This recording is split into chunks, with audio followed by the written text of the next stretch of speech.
Hi, I'm Nate with Average Jack Archery Pro Shopping Range here in Phillipsburg, PA. And today we're talking about e-bikes, or at least this one, which is the Rattan Sequoia. So this video is going to be in two parts. One, we're actually going to talk about the bike itself, and then I want to talk about using this in a hunting or a scouting or a fishing application, which is really what my intentions are for this bike. So first, let's talk about the specifications of this bike and see if it fits your needs. I'll flash a whole bunch of things up on the screen here, and I'll highlight a few of them here as well. Number one, front suspension. This is kind of meant to be an off-road mountain biking type feel. You can lock, it is adjustable. There is no suspension in the seat post or in the frame. So if you want a little bit of extra cushion ride, you can upgrade to an aftermarket suspension seat post if you would like. I find the seat to be very comfortable.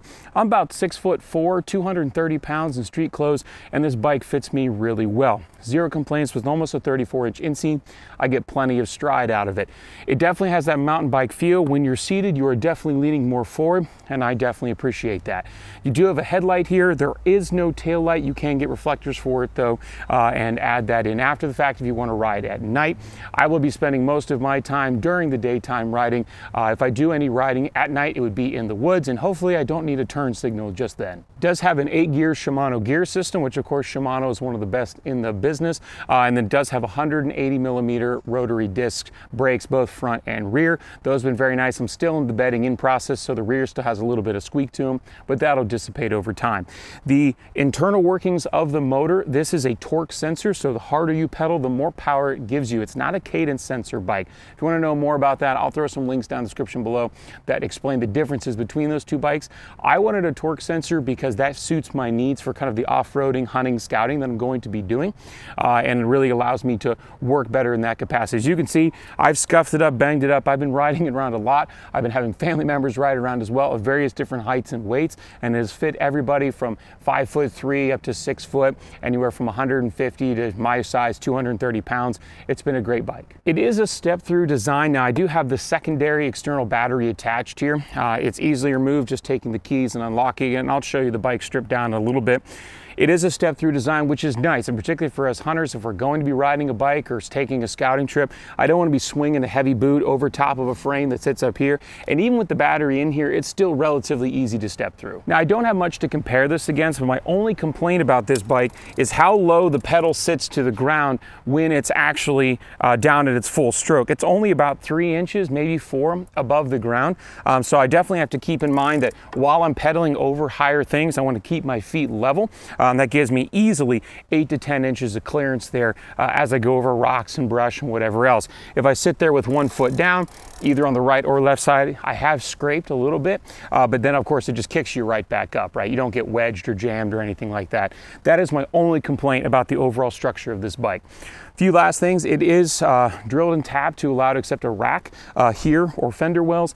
I might look upgrading into a cart at a later time. Same thing in the front. You can also add a fender well over there as well. Man, is it hot today. I'm trying not to sweat through this shirt for posterity's sake, but apologies if I look a little bit drenched. Let's bring the camera closer and let's show you some of the features. Layout of the bike is pretty straightforward. This is very common, what you would see on a lot of different e-bikes already on the market. We do have the on-off, so you hold that down, then you get the power on. There's Rattan, woo. You do get 3 different phases. You have normal, hold down I, and you get into sport mode. That's going to use the most battery but give you the most performance.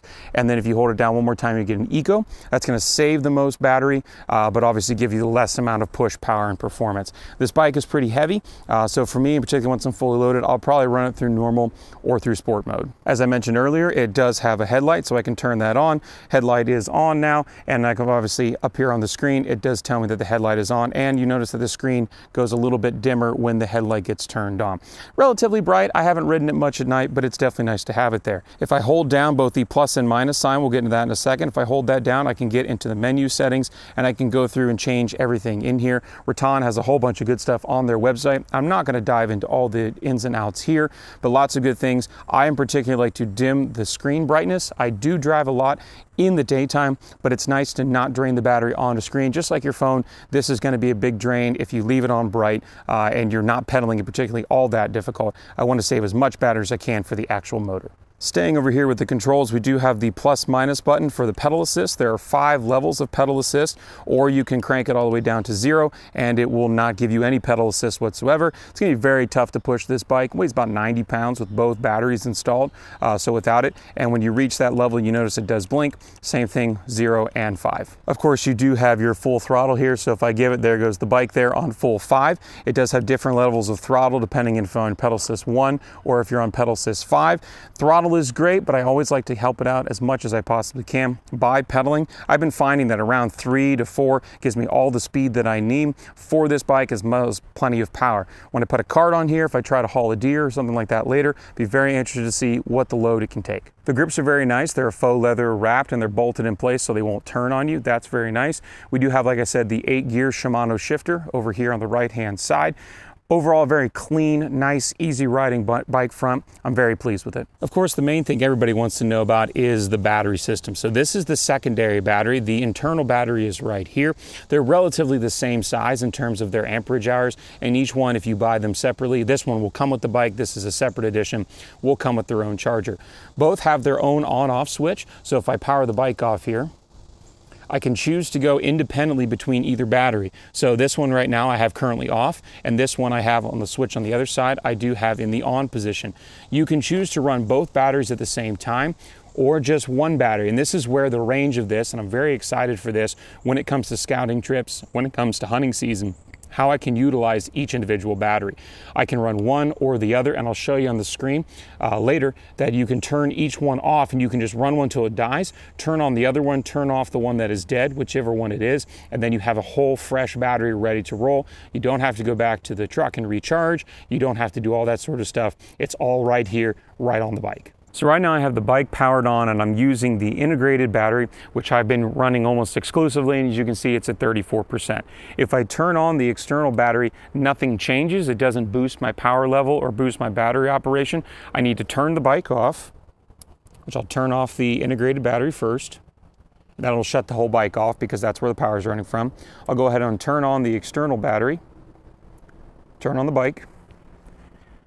And now it's going to run off the power of the external battery, which is at 92%. So I can run one until it's completely drained, flip over, turn the bike off, flip it over to the other one, and then run the separate battery. So I can get double almost the amount of range out of this bike by having both batteries on at the same time.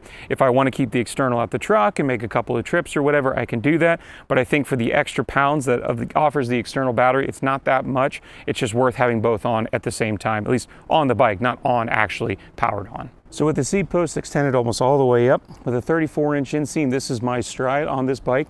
As you see, it does have me definitely going forward. That front shock suspension works out great. It allows me to go over a lot of the nasty terrain you might experience in the woods when I'm actually out and scouting.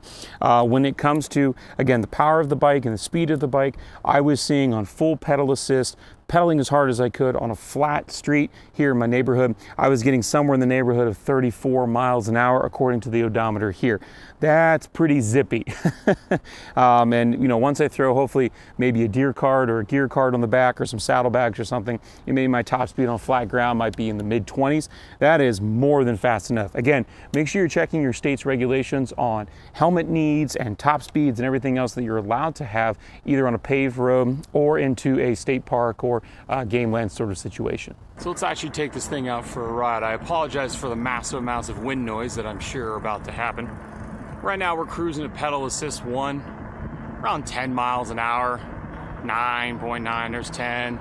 This is a torque sensor, right? So the more you pedal into it, the faster the bike's gonna go, but it is gonna cap out when you do get to certain levels of pedal assist. Let's jump to pedal assist 2.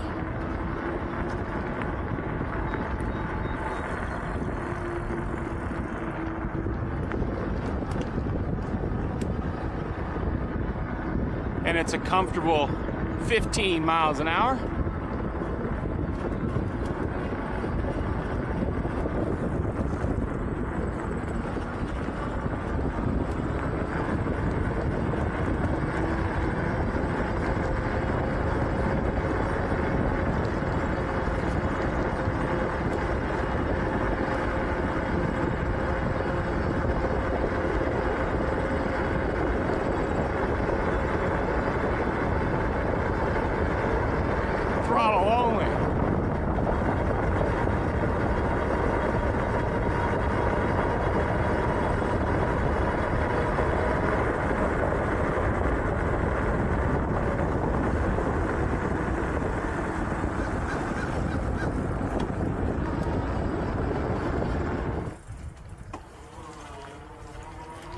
So full pedal assist 5 here.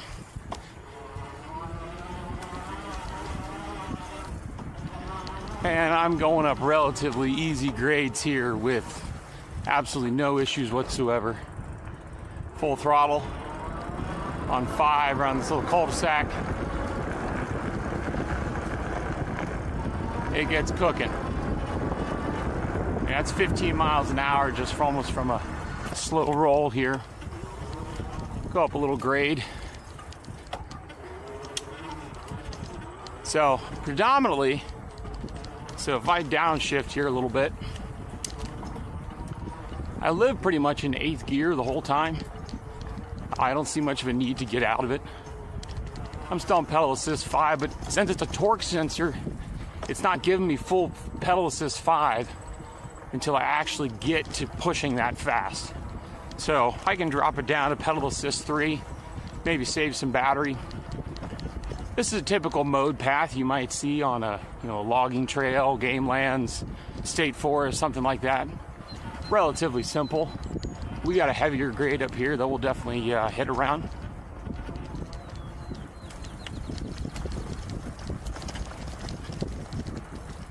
That front suspension is nice, but I can definitely see where a full frame suspension might, benefit you a little more, particularly if you got a cart or a lot of weight on the back end.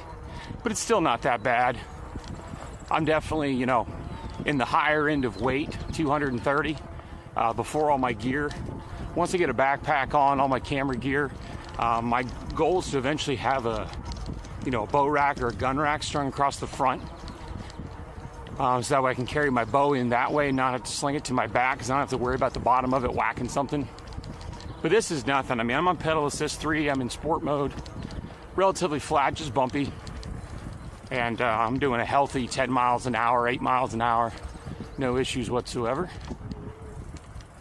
So here's a grade here. It's nothing much, maybe a 10-15 degree grade straight up, but I'm just gonna go straight off of throttle only, give it a little push to start and then get the throttle going.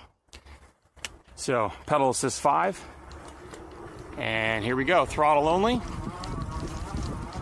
Put my feet level, and it's definitely working to get it, but I mean, it's doing it no problem.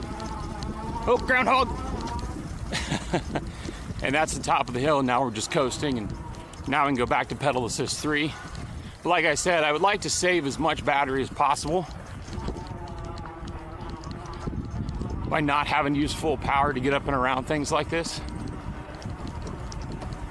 Like I said, this is a relatively flat grade right here. We got a big hill we can test it on here, throttle only, getting my rear end up a really intense grade.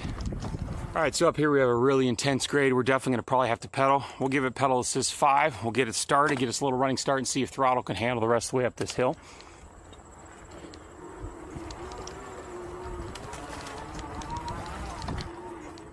Almost to the top. Not bad. But once we get off, throttle, no problem. So definitely downshifting would definitely help. Give a little extra pedal assist. I doubt any other bike on the market is going to be able to take you straight up that hill without any issues. So now we're working coming down this grade. Brakes are no issue. Handles it no problem. Like I said, I'm 230 pounds. If you're smart and don't hit it going 30 miles an hour, you'll really be okay.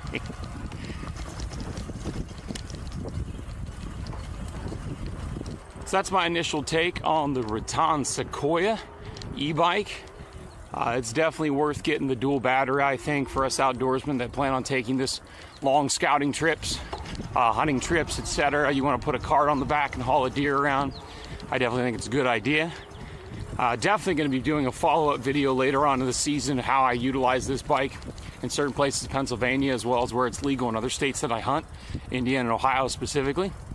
But in that case, hope you're able to get outside, enjoy the sport of archery hunting if you so choose. Definitely enjoy God's beautiful creation. And check the link below if you're interested in the Rattan Sequoia. And we'll get to see you next time.